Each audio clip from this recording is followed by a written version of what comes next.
I'm basically just coming on here to like basically tell my story, kind of recap for myself about like my life being under the influence compared to now and how like different I feel. And I just felt like I wanted to talk about it because I feel like it was a big part of my life. Like I kind of revolved my life around it a lot. So I kind of just wanted to recap. And I wanted to give y'all like a little bit of a story time and a little bit to like get y'all to understand me a little bit more because I haven't really shared like a lot of my personal things on here, but I want to get into doing that. You know what I mean? So yeah, I'm just clearing my face, toner, a little bit of hyaluronic acid, some sunscreen, moisturizer, the whole deal. I first got into the ganja, or I was first introduced into the ganja green when I was in high school. And it's so funny because when I was in high school, I was definitely that kid like, don't do drugs. Drugs is bad. It's gonna ruin you. I would never do that. I can't believe people do that. That's so bad. I didn't understand anything about it. And that's how I was going all the way into high school. And then, when you're introduced into high school, people bring vices up like they're no big issue. They introduce you into things. They're like, oh, just try it. Like, maybe you'll like it. Just try it. Just try it. Just try it. For me. Stupid. At that point in time, I was not listening to myself. I wanted to abide to other people. I wanted to appeal to other people because I had friends, but I didn't have a lot of close connections. So I was definitely craving for anything and everything that, someone else can give to me. If I can seem more likable in a relationship, and by doing this, then I'll do it. Like, that's kind of who I was growing up. You have your Benjamin and then you have your flower. And I was introduced to them at a different time. So I can't remember if I had tried the Benjamin first or if I tried the flower first. But I know I think I tried the flower first. And when I tried the flower, it was to a coworker. I still had love for him, but he definitely had no reason to, introduce me into that. Because what? It was through a coworker. He was older than me. He was like, if you do this double, I'll spark you up, because no one wanted to stay. And I was able to stay at the time. I didn't have a car. So it wasn't really an issue. And he said he would drive me home. So I was like, drive me home? Like, baby, let's go. And, I did want to try it. And, he was older. So I thought, it was a safe space. He'd be able to handle me if anything got out of control. So I was like, you know what? Let's do it. He took me to his house. We were in his garage. And he sparked me up. And when he sparked me up, I just remember like beforehand, he was like, it might feel like this. We were also with his ex-girlfriend at the time. He taught me how to like inhale and really take it in. And when I did it, mind you, I was like low-key in love with this boy too, but that's besides the point. We're not even going to talk about that. We're not going to talk about that. So I feel like that was also a little bit of an influence into why I was just like, you know what, let's do it. I took my first hit and, I was coughing, most definitely. I was coughing. It was like, when you cough, it's going to make you feel even better. I would say like 2, maybe 3, maybe a maximum of 5 minutes had passed by. Like, not a long time. To me, it probably felt like a long time, but not a long time. So, they were checking in on me. How do you feel? Whenever, like, his ex-girlfriend had said, does it feel like your heartbeat is, like, warm or something? Whenever I set into my heartbeat, baby, I flew off. I took off. I have some videos actually that I can definitely insert into here. That's so crazy. I just scrolled back into my Snapchat memories. Shout out to Snapchat for real for having memories, because I lost all my videos off of my old phone when it got drowned and I had to get a whole new phone. I couldn't replace nothing, girl. Regardless, it's so embarrassing to look at these, no shade. Like, it's so embarrassing. I'ma still insert them because it's me, like, it's whatever. But God, like, wow, just brace yourself. It was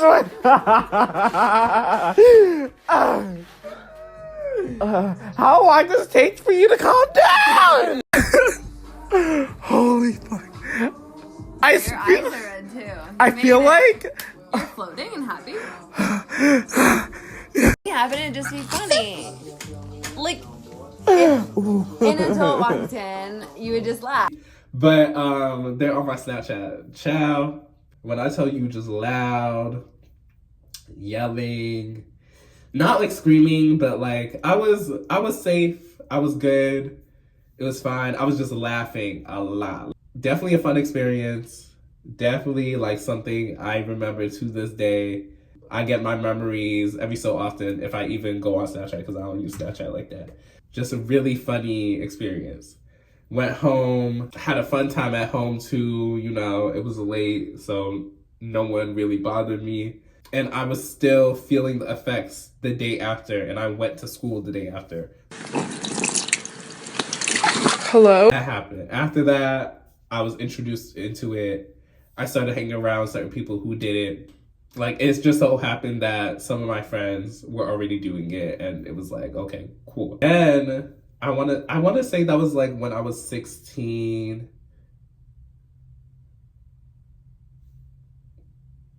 No, that was my senior year. I think I did the Pendulum first. And the Pendulum, I only did it like when I was in chorus class, and there was this guy who would bring it to school, and he would let me take hits off of it. And then like towards the end of the day, I was always lifted. I would always go throughout the rest of my classes lifted, whatever. So that was like my whole like end of junior, senior year. I was always lifted. I was always, you know, some type of not coherent, you know, yeah. To the point where like I was starting to be known for it just a little bit, at least inside my friend groups. And then that carried throughout college with me. When I was in college, it was definitely more rampant. Like everyone had it. You know, they would actually have the flower, not the pen. So everyone had it. I'd be hanging out with my friends like 1, 2 a.m. You know, we sparked up in the parking lot. Everything like that. I'd be skipping class to do it. Like, it really wasn't that good of a scene for me. It was something fun to do. I think at this point, I wouldn't trade anything for it. Like, I'm glad I was able to experience all that. And it's led me to where I am right now. So I can't be upset that I even went through all that. But it's something I got caught in. And then eventually I became comfortable in it, and I didn't really see anything outside of that. So when I told you like it was every day that I would be lifted, every day I'd be sparked up, like I go to my class, and after class I go do that, which probably contributes to my whole school experience, which I can give y'all a sit down on that too, because I'm gonna make these sit downs a series. Instead of me like going throughout my day and giving y'all a vlog, like I want to just set up the camera and kind of talk. I had it all throughout college. That was like 2020, or at least 2018 into 2020. For 2 years, like I was a consistent ganja user. Like, you know, I loved her down. I was like doing it consistently for a year, maybe like a day or two break, and then started back up. And I didn't really see an issue in it until I was outside of it, until like now. And it's like, wow, you really did that consistently for that amount of time. Like, that's crazy. But hey, when you don't know better, you don't do better. That was my little prelude to why I stopped using Miss Ganja. There were times where I had to take me a tea break because either I'd be like around family or like I'd travel and whatever, and it would never be an issue. Like I wouldn't find myself craving it, like, oh, I need it. No, it would never turn out into anything like that. But I would definitely be like, oh, this would be so much better if I had this. It turned into like a low-key escape for me. Like I wouldn't have to deal with this if I had this, or I could just run away from my emotions. It turned into something like that for me. I didn't notice it turning into something like that, but once again, now that I'm away from it, I noticed that it did turn into an escape for me. It's something that I use to not face my emotions, something that I use to feel good, a little pick me up, or like a little stress relief. How people use it now. That's how I used it. I didn't realize like it really had me not caring about a lot of things in my life, and even not care about my life, period. I was thinking about it yesterday when I was driving home. Like I used to drive under the influence as well, and I didn't realize, like I look back on it now, I used to drive really recklessly to the point where like I wouldn't even care if I was to get into a car crash, because I'd be like, oh, it's just not a big deal.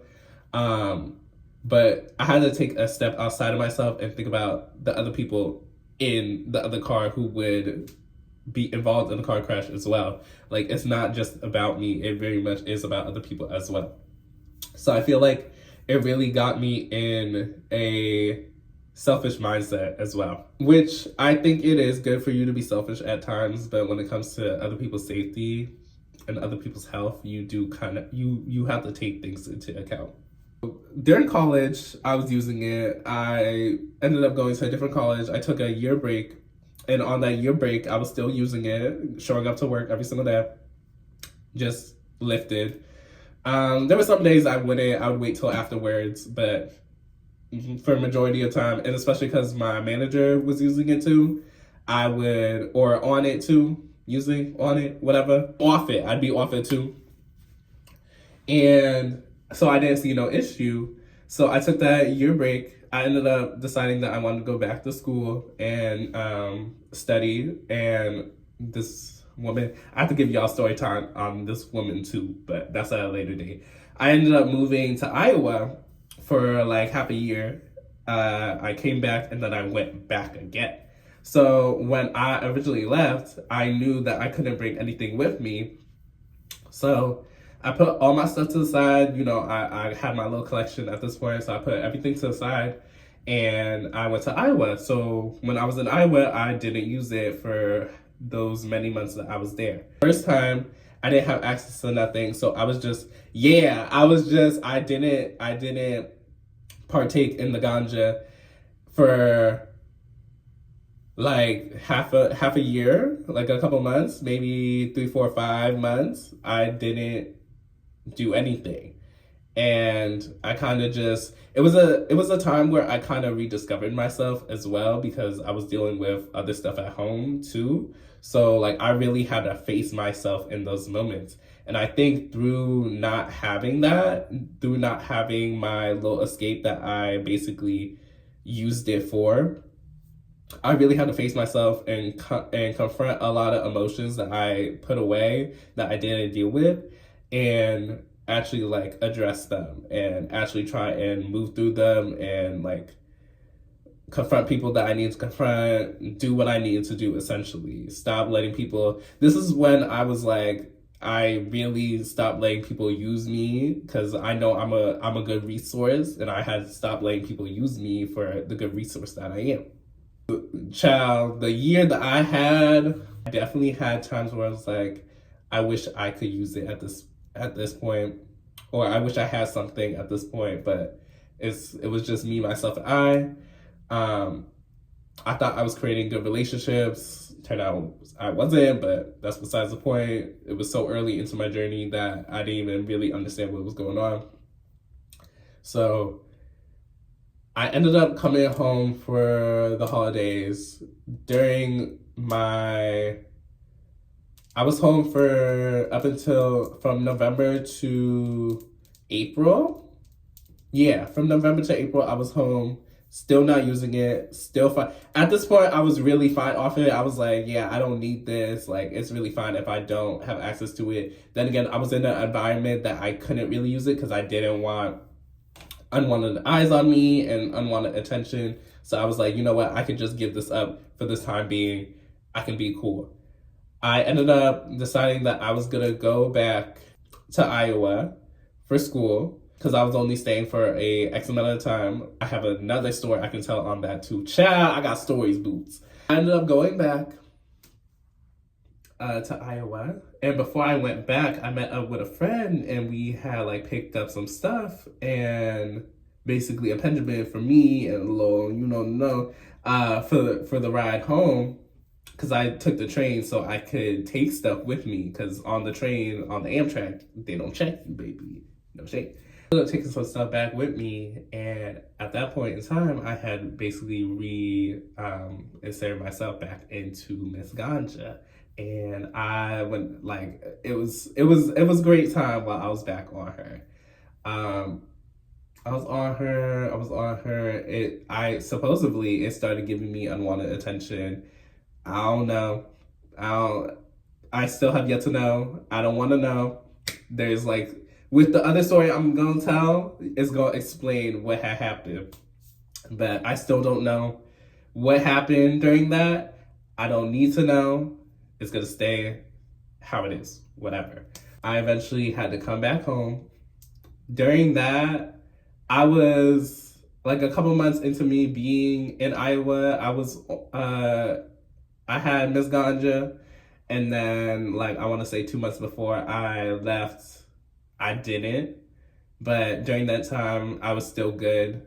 No, I definitely did. I up until the point I left, I still had access to her because I found someone who I ended up getting a job at Walmart out there, and this girl like had a whole bunch of them, so she just gave me some, or gave me one. Shout out to that girl. She real sweet. I ended up taking a plane, so I had to leave it behind because they check you. So I came home. Once I came home, since I was on it out there, or since I had access to it out there, I was like, you know what? Let's just keep it moving, keep it going. I started copping. See, me getting into my lingo. I started copping out here. I had my little piece too, so I would use that. And eventually, because I felt like it was still getting me unwanted attention, I knew it wasn't good for my mental, and like, because I knew it really like tapped me out of my emotions. It also brought forth a lot of things that I felt like I could take with me, even if I'm not using it. The ability to like not care, the ability to own yourself, the ability to like say what's on your mind and not really care about what other people think. Like I think that is what Ms. Ganja brought out of me, that I'm very grateful for, because I still use that, and that's still embodied within me today. It's just that everything else that came with it, plus like, the health concerns that come with her, is not really something you want to get into. So that's eventually why I had let her go. Through letting her go, which was like maybe some months after that, I want to say probably half a year, I officially stopped. When was that? Whenever I got my wisdom teeth out. So if you scroll back, I need to look when that is. But it was like, it's been months. It's been months since I've used her. And I'm good off of her. Honestly, I'm good off of her. I do still have my moments, but I feel like I really only have my moments when I get around certain people who partake in her, and it's like, oh, like I would love to, but no. In my life right now, and what I'm cultivating for myself right now, I don't think I really need it. Plus, she really she makes me want to relax, or she makes me want to like do stuff that don't really align with my highest timeline. There's certain work that I need to get done, and if you're using her, you understand, like, it very much gives procrastination. It very much gives like sidetrack. Like, I don't need that energy, honestly. That's when I finally decided to drop her. Since then, the emotions have regulated, honestly. I also decided to drop her because I would do it after I got out of the gym, and like I feel like, what is the saying? Like a sore thumb? You stick out like a sore thumb? Yeah, you stick out like a sore thumb.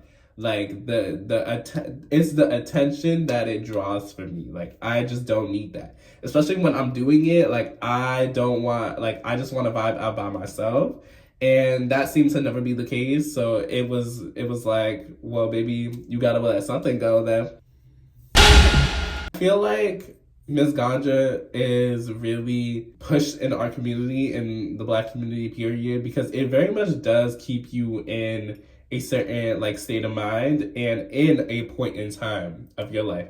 I feel like she kind of brings up a lot of energy from the past and doesn't allow you to really move forward. And it may allow you to move forward, but you may still be thinking like how you did in the past, because it's a very reminiscent energy that is tied along with her. In certain ways, it does allow you to address old things very subconscious. It brings out your subconscious, so your mind is like going, your mind is constantly going when you partake in Ms. Ganja, so you can address those certain parts of you. But I feel as though it definitely does keep you in that type of energy, and it's not something that like propels us forward as a community. It's something that like it kind of holds us back.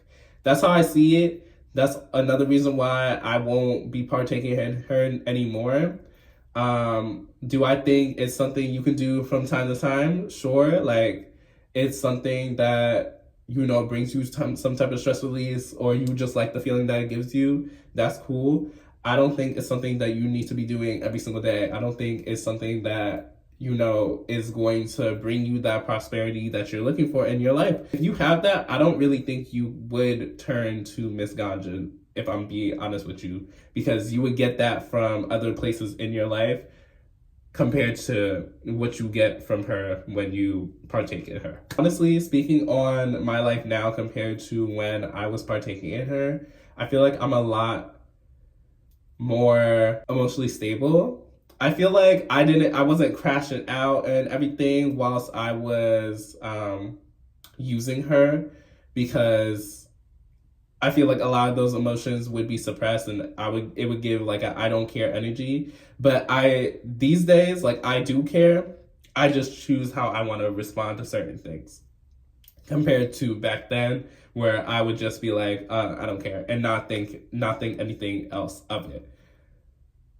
I feel like I have a better relationship with my body. I'm not, low key inhaling. I don't want to come off as like judgmental at all when I'm talking about this, because everyone has their thing. Like that was my thing. I had it at one point. Now I don't have it. People have their thing. That's okay. I just hope everyone can evolve out of whatever their thing may be that they feel is helping them get through a certain time. I just hope everyone can evolve out of that, so that you can really see and stand within yourself and accept yourself for who you are. But I'm just talking. I really don't want to seem judgmental.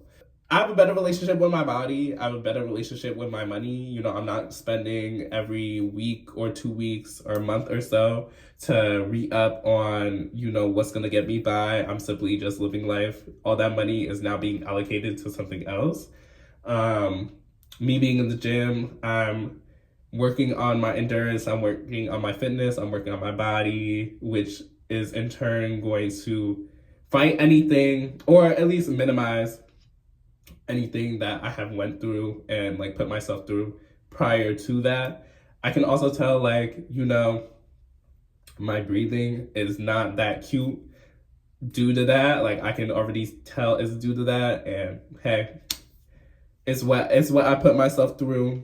I got to deal with it. It is what it is. I feel like my relationship with myself mentally has definitely improved, and even my relationships with other people. When you're on it, I'm not gonna lie to you, like I did think everyone was out to get me. I thought everyone like hated me, whatever. I thought people were thinking bad on me. now I know that it's not that. There are certain people who do that, sure, but it's not an everyday thing. It's not like this stranger on the street is thinking the worst thing about me. Like, that's what it would turn into. And like, that's nothing of the sort. Like, that's not cute. No shade. And yeah, I'm able to like really see myself for who I am instead of just like being on it and not really caring about like what it is that I'm going through or anything like that. I think it's been really nice to just be off of it. So that is why I have stopped partaking in Miss Ganja. Miss Ganja Green. Love you down, boo. I love what you have done for me. I like there are times when I still want to partake in her, but I know I have to choose a different path, honestly. And that's all it boils down to. So thank you for y'all for listening. I hope y'all enjoyed me chatting. I didn't know I could chat for half an hour, child, just like that. But hey, boom. If you like these types of videos where I'm just on here, like it could be a sit down. I do want to create a space, like a physical space, where I can sit down, prop up my camera, have some good lighting, because the reason I really don't be coming on here already like that is because I don't have good lighting in my room, and like I don't have that already set up. So maybe I need to set that up for myself and really create some videos like that so I can give more story time, so I can give stuff like this, so I can give like, you know, because like I said, this is where we at now. This is where we at. Okay, so if you enjoy videos like this, or if you enjoyed this video in particular, just make sure you let me know down in the comments. Leave a like, okay? That gives me some good feedback. I need some feedback to see what y'all want to see. Okay? All right, but thanks for watching. Love y'all down. Until the next one. Bisous.